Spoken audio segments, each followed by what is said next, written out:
صلہ رحمی کے بڑی برکات، میں نے کچھ حدیثیں دیکھتا رہا.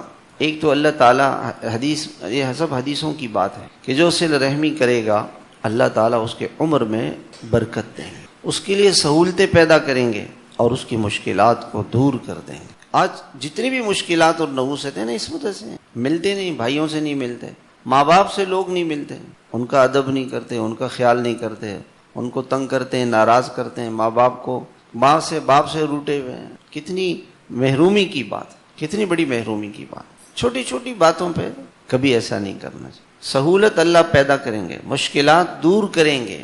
اور صلہ رشتہ توڑنے والا، اس پر قرآن نے 3 مرتبہ لعنت فرمائی ہے. جو رشتہ توڑے گا اولئک لہم اللعنت، اس پر اللہ کی لعنت، خدا کی رحمت سے دور ہے.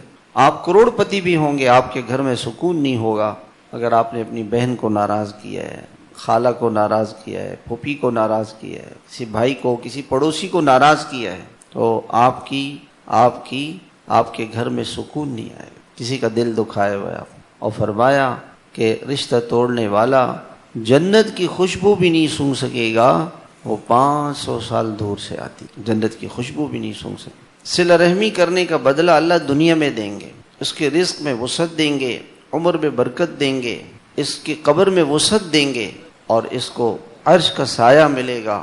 اس کے مال میں برکت ہوگی، اولاد میں برکت ہوگی، اور یہ اللہ کا محبوب بن جائے گا.